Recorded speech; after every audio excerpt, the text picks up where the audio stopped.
everyone, I am Komal Kanirkar from Sri Naneshwar Masturi Gurumle Science and Arts College, Shegam. And now I am here to talk about cloud load balancing, that is load balancing in cloud computing. In cloud load balancing, we will discuss the introduction of cloud load balancing, why is it required, algorithms used for load balancing, and the advantages of cloud load balancing. So first of all, we will discuss the introduction of cloud load balancing. The formal definition of cloud load balancing is the method of splitting workloads and computing properties in a cloud computing.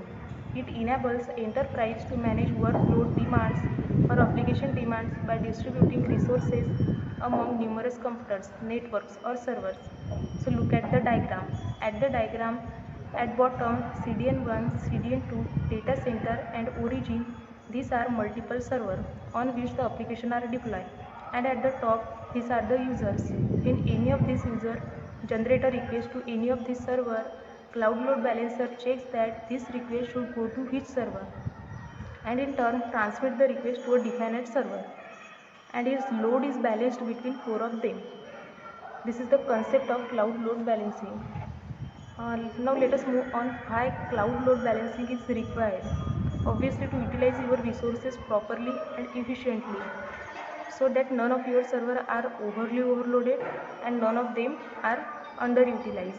Also, it is capable of detecting unavailable server and redirecting traffic to those still operational.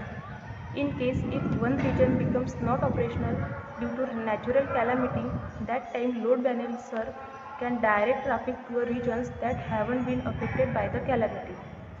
Now let us move on the algorithms used for cloud load balancing. So now here we are discussing various algorithms such as round robin, weighted round robin, list connections, weighted list connection, agent based adaptive load balancing, chain failover, weighted response time and source IP hashing. So the first algorithm, that is round robin.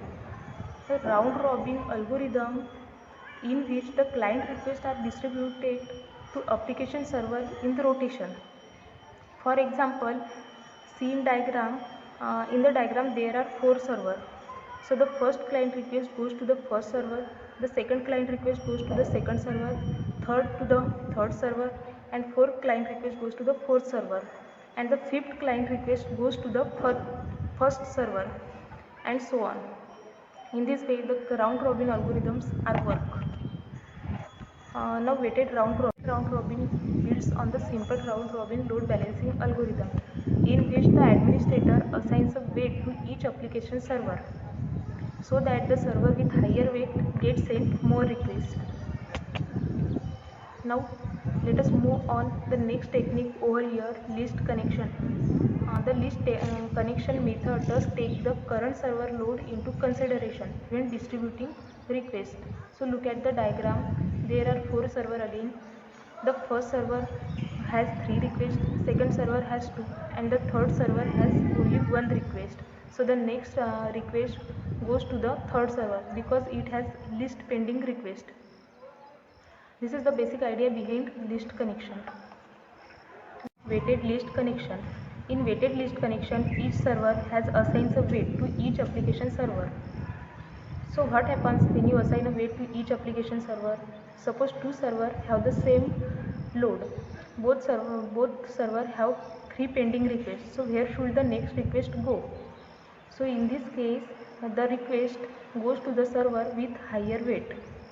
Now agent-based adaptive load balancing, in which each server in the pool has an agent that reports on its current load to the load balancer. Now let us move on the next technique over here, chain failover. Simple way to understand this technique is just imagine that various servers form a chain. All the requests for first time goes to the first server. Till the first server can't take any more request. Then all the requests are directed towards the second server till the second request can't take any more request. Then all the requests are goes towards the third server, and so on. So in chain failover technique, all the requests are goes to a particular server till the entire capacity of that server is utilized. This is the chain failover technique. Technique is weighted response time. In weighted response time, the response time of the application server determines which application server receives the next request. Now look at the diagram. There are three servers, server 1, server 2 and server 3. If server 1 is working real fast, then all the requests are being transmitted to the server 1 and none of the requests are transmitted to the server 2 and server 3 because they might not responding. In this way, the weighted response time algorithms are work. Last technique is source IP hashing. In source IP hashing, you take the source IP address and destination IP address. You mix that together and form a hash key. This key is used to allocate the client to a particular server. For example, if your hash key is 5, then your request is goes to the 5th server. If your hash key is 2, then your request is goes towards the 2nd server and so on. These are some advantages of cloud load balancing. The first advantage is high performance application. Of course, your performance rate increases because your load is balanced between various servers. The second advantage is increased scalability. It means it makes your application scale in as well as scale out. In both the ways, load balancer work or help really nice. The third one is it has the ability to handle sudden traffic spikes. If you have a load balancer, you will be able to respond that sudden traffic.